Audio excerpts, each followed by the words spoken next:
talking about how we do like 10, 15-minute Q&As. And then I got greedy with this. Thank you for a fantastic film. I have to say, as someone who watched it, actually not alone. I watched it with my wife the first time, but did she love it too? She loved it. We both loved it.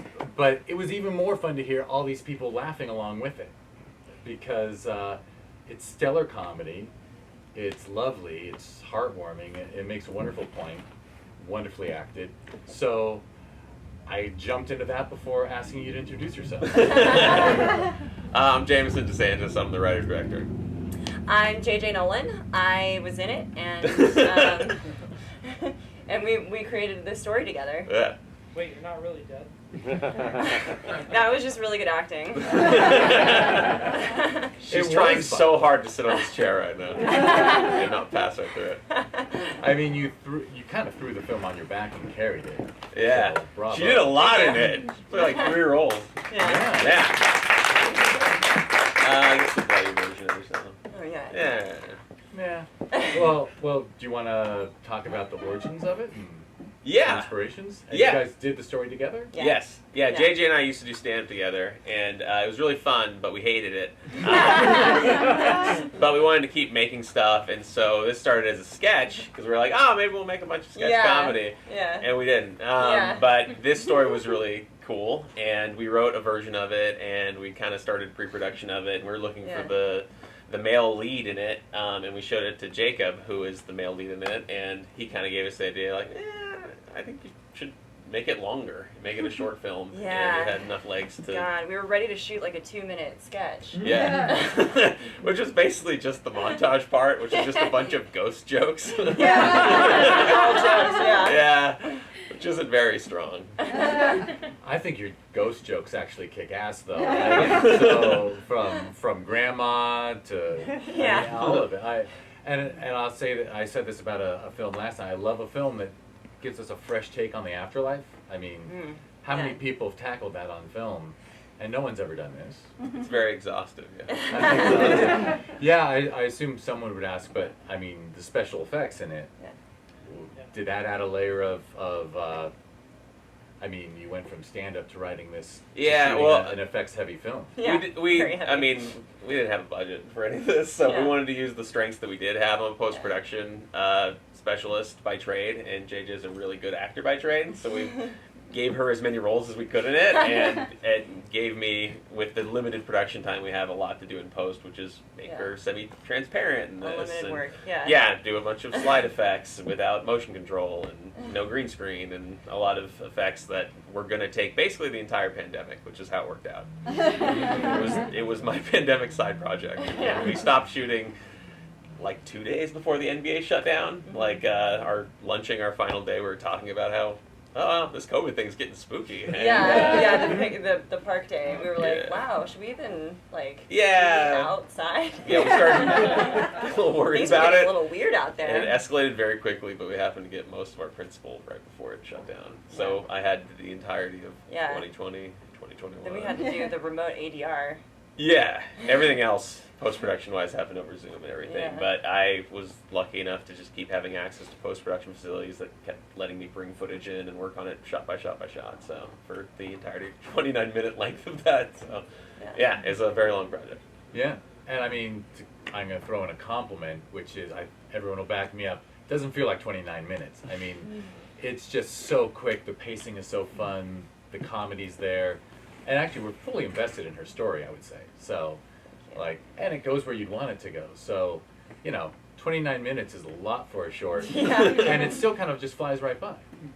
Thank you. Bravo. Thank you. Thanks very much. Yeah. I think once we converted it from a sketch and gave it a story, it felt really cool and powerful and a relatable story.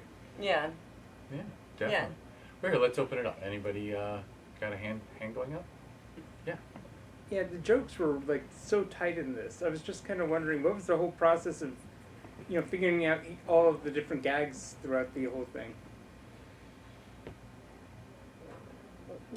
Well, was that all on the page? No, definitely not. Certainly the sketch, we had a lot of jokes that we started. There were a lot of jokes that we did start with, but then, you sent me the first draft, and I was like, holy shit.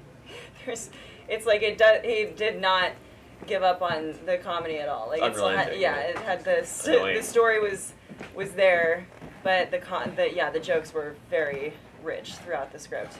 Yeah, I don't really remember. Everything before the pandemic is really hard for me to really relate Definitely to not, at this though. There was, obviously there's a story there because you have to have it, but we just had really good acting as well. Like, part of my problem, and this is the first thing I directed, was needing to be so aggressive and stick to the script and all that, and JJ's really fucking funny. So many things she just did were stuff that made it in the cut, and stuff that I was directing, like, just wasn't right, but it was right to the script. But she just has a really good comedic sense. Arnie has a really good comedic sense. Courtney has a really good comedic sense. So while maybe some of those jokes were written, like, that was way better. Yeah, there were some jokes we came up with, like Furry Godmother.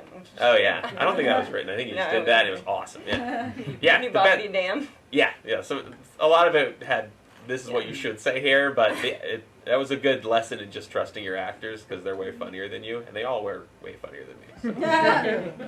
Yeah, great chemistry considering. Well, when you shot it, were you across from him at all times, and then you? Yeah. So she's playing a lot of roles. So she sometimes is. When she's talking to herself in a lot of scenes, she's just acting with Jacob, who's wearing a wig. Yeah. Especially like behind the shoulders where we need long hair cascading down. He was really into.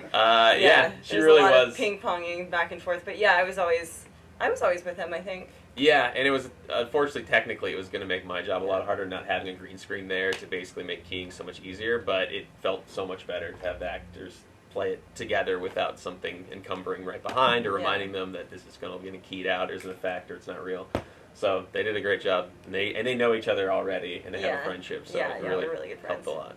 Yeah, it was mostly friends in it. It was all friends in it. Yeah, it was all friends. It was all friends. Yeah. Excellent. JJ casted it as well. Yeah, I did. Oh, I didn't get credit for that. They can be redone. Yeah. I guess we'll throw in one last question if someone's got it. Yeah. This is running a little bit off of that, but during a lot of the shots, it seemed like you had to have been there in some of those over shots. Like, so I'm guessing were the comps like just from the actual shot at that time? Like, were they pulling the comp of you as Force Ghost kind of version of you? Yeah, we had a weird JJ schedule with it because her dead makeup is different than her live makeup, is different than her alter ego Poison Mara makeup. So sometimes we just had to have a shot locked off for like 45 minutes to an hour during a makeup change or a costume change. And it was very meticulous production because all the stuff at the house was done in 2 days. And it's also really cool. never been colder in my life. Beautiful. Yeah, it looks seamless. It's so good. That's thank you. It's hard to tell if it's wasn't at the time or if it was added or if it was at the time. She had a really good sense of what her characters were, which is why I think it really sells and does well. And the comps are fine, they're locked off and everything. They're not too difficult, but she really sells the character really well. Thank you. I'm very used to acting across from nothing. At this point. That's the way. Part of the job, way, Also, unfortunately, my auditions with my boyfriend, he does all of his reads like a robot. I'm used to doing all the heavy lifting at this point. Yeah, Johnny was our bear puppeteer, by the way. Yeah, really amazing work. That's tough duty. I have to say, the bear is one of the things that wins it over for me. The baby's just like, I'm gonna occupy the bear, and then he goes with it. That's just wonderful. The funniest line in it that I never get to hear because I think it gets a laugh is when she lands on top of him as the bear and says, "Am I hurting you?" But the visual's fun. Yeah. I think I remember that from when I was young. All right, well, I apologize. We got to cut it off. But thank you so much for a great. Thank you. Thank you.